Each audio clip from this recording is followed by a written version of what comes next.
Tarinyavo, j'espère que vous allez bien ici, Divorus. Aujourd'hui, nous allons parler des points d'ancrage de la magie, des points d'ancrage dans la spiritualité. Quand on parle de points d'ancrage, on parle de sources de pouvoir, de sources énergétiques, spirituellement parlant. Donc, ce sont l'un des principes fondamentaux qu'on doit maîtriser avant de cheminer sur la voie de la spiritualité.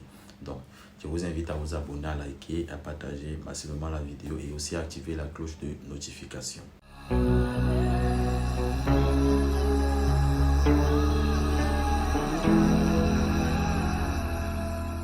Avant d'entrer dans le vif du sujet, j'ai une information capitale à vous passer. Vous savez, comme tout être humain, l'initié est un être fait de chair. Donc, ce qui veut dire qu'en tant qu'être de chair, nous sommes confrontés à des succès et aussi à des échecs. Là, je vais parler éventuellement des travaux spirituels. Il est évident qu'il y a des travaux où certains patients n'ont pas été satisfaits. Vous dire que tous les patients sont toujours satisfaits, c'est être faux. Il y a des travaux où les patients ne sont pas satisfaits. Donc, pour cela, quand vous n'êtes pas satisfait, il faut être en contact régulier avec le maître spirituel pour qu'il puisse établir le suivi. Bon, ce qu'on va faire, c'est que vous allez me contacter pour me renvoyer vos coordonnées. Parce que lors de la période de l'équinoxe de septembre, il y a un savon spécial qu'on confectionne toujours à cette période. Ça, c'est pour des gens qui ont tout essayé et rien n'a marché et tout. C'est un savon qu'on fait avec le sang du boa, avec la tête du boa et d'autres ingrédients que je ne pourrais pas citer ici. Donc, quand je vais confectionner ces savons que je vais vous donner. Ce sont des savons qui ouvrent totalement les portes. Donc, si votre vie était bouchée, disons, ça va ouvrir comme une autoroute du succès dans votre vie. Maintenant, quand le savon, vous allez le recevoir, je vais vous donner le code pour l'activer où vous allez, quand ça sera entre vos mains en fait. La seule chose que je vais vous demander, c'est que vous vous assurez quand même de prendre en charge les frais d'expédition. Mais les savons, vous allez les recevoir gratuitement. Donc, je vais le faire pendant la période de l'équinoxe de décembre, bref, mais pendant la pleine lune de septembre, plutôt, je voudrais dire. Je vais confectionner les savons pendant la pleine lune de septembre et je vais vous offrir cela et on va voir comment ça va se manifester. Donc, pour ceux avec qui j'ai eu à faire certains travaux, manifestez-vous. Je le fais parce que je vais vous mettre des captures d'écran là si je n'oublie pas. J'ai par exemple un patient pour qui j'ai fait une bague où la bague était censée lui apporter la richesse. Au lieu de cela, ça lui apportait plutôt les femmes. Il attirait plutôt les femmes et il avait une certaine domination sur son patron. Et en même temps aussi, ça l'a rendu malade. Là, parce que ça a stimulé certains points énergétiques. Le front faisait mal, il est tombé malade, des choses comme ça. Et il a attiré aussi beaucoup l'attention parce qu'il m'a dit d'aller dans un deuil où les notables venaient de saluer et tout et tout. Pourtant, ce n'est pas ce qu'il voulait, c'était plutôt un travail de richesse. Il y a des cas comme ça, il y a des cas où tu fais un travail, tu n'as pas le succès que tu attends. Donc, il faut être véridique, il faut être honnête. Donc, c'est pour cela que j'ai dit, je vais vous faire ce savon. C'est un savon qui est très efficace, qui est un savon de succès extrême.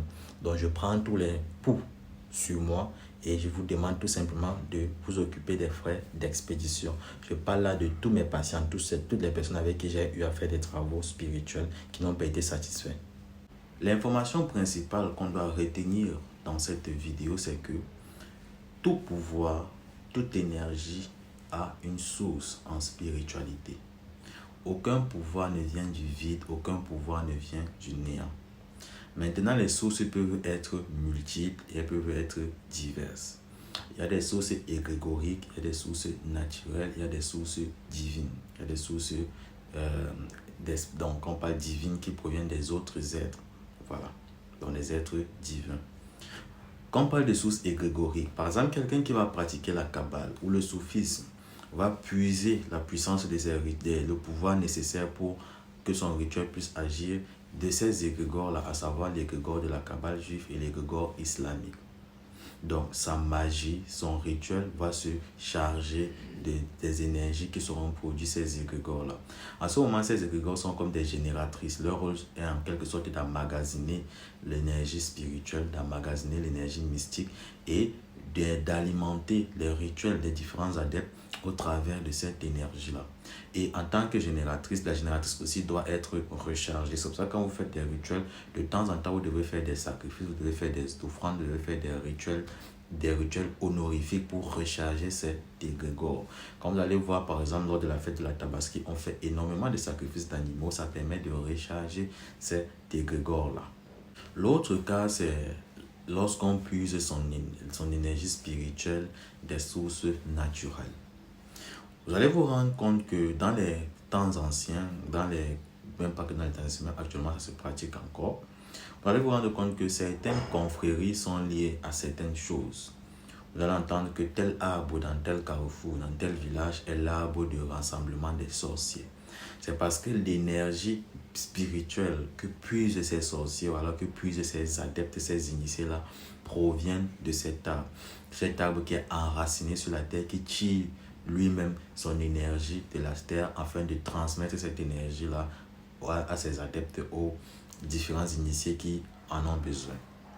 Il y a des gens qui tirent leur énergie de l'eau, les points d'ancrage de l'eau. Là, on parle maintenant des enfants des eaux. Quand on te dit tu es un enfant des eaux, qu'on t'initie au rite de l'eau, lorsqu'on fait ton antenne de sorcellerie à l'eau, ça veut tout simplement dire qu'on t'a lié à l'eau et ta magie va être rechargée grâce à l'eau. Il y en a qui tirent aussi les points d'ancrage sur les montagnes, dans le sommet des collines. Il y en a qui tirent les points d'ancrage dans des forêts. Donc là, ce sont des états, ce sont des sources de pouvoir qui sont en quelque sorte naturelles.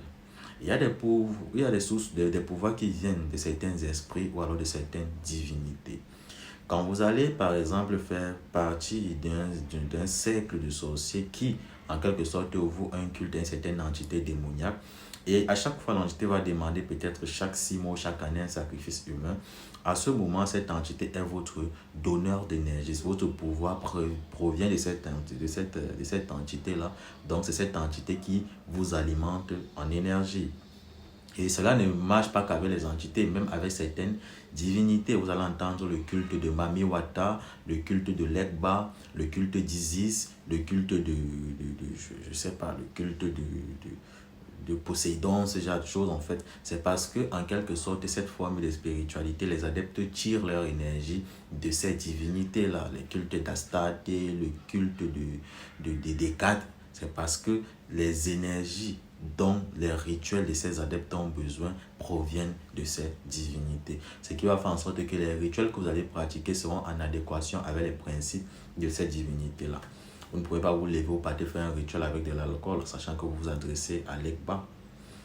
Par exemple, vous n'allez pas aussi vous lever, aller faire un rituel de Mami Wata vêtu tout de noir. Ça ne se fait pas. Donc, quand vous puisez l'énergie d'une source, vous devez respecter aussi les principes de cette source-là. Est-ce que vous-même, alors, vous pouvez couper le lien avec la source? Oui, vous pouvez couper le lien avec la source.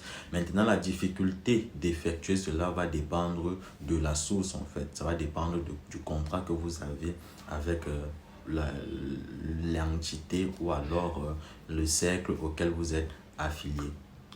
Et aussi, est-ce que la source peut décider de couper le lien avec vous? Oui, cette fois-ci, la source peut décider de couper le lien avec vous. Et maintenant, ça dépend aussi de la source aussi. Donc, c'est comme ça.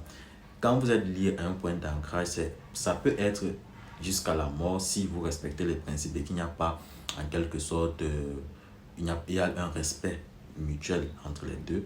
Sinon, l'un comme l'autre peut décider de couper le lien. La source peut décider de couper le lien, tout comme vous pouvez décider de couper le lien. Et maintenant, la difficulté va résider sur le type de lien que vous avez tissé avec soit cette entité, soit cet égrégore, soit cette source qui peut être naturelle. Maintenant, est-ce qu'on peut pratiquer réellement la spiritualité sans lire à une source? Non, c'est pas possible, c'est impossible. Vous allez vous demander, dans ce cas, quand vous donnez des rituels, d'aller faire, par exemple, des rituels des eaux, et que nous qui ne sommes pas liés à l'eau, on fait et ça marche, comment c'est possible? C'est tout simplement parce que quand un maître vous donne un rituel, ou alors qu'un maître travaille sur vous, ou du cas, dans le cas échéant, quand un maître vous donne un rituel, il lit ce rituel à son égrégore. Parce que quand il vous donne, c'est parce qu'il a reçu l'autorisation de vous donner ce rituel. Donc, quand vous allez pratiquer le rituel, vous, en quelque sorte, vous connectez plutôt au maître spirituel qui lui est connecté à la source. Parce que de manière inconsciente, chaque fois que vous allez vouloir, par exemple, aller faire un rituel à l'eau, faire des offrandes et pratiquer des choses, vous allez toujours vous souvenir, même si ce n'est pas consciemment, vous allez toujours avoir l'image de peut-être la vidéo que vous avez vue, des explications qu'on vous a données de comment pratiquer les choses en fait. Donc c'est comme ça. Toute forme de spiritualité a un point d'ancrage. Bon, je vais m'arrêter là. Merci d'avoir regardé cette vidéo jusqu'à la fin. N'oubliez pas de vous abonner, liker, partager et activer la cloche de notification. La ligne, encore une fois, c'était Divorce.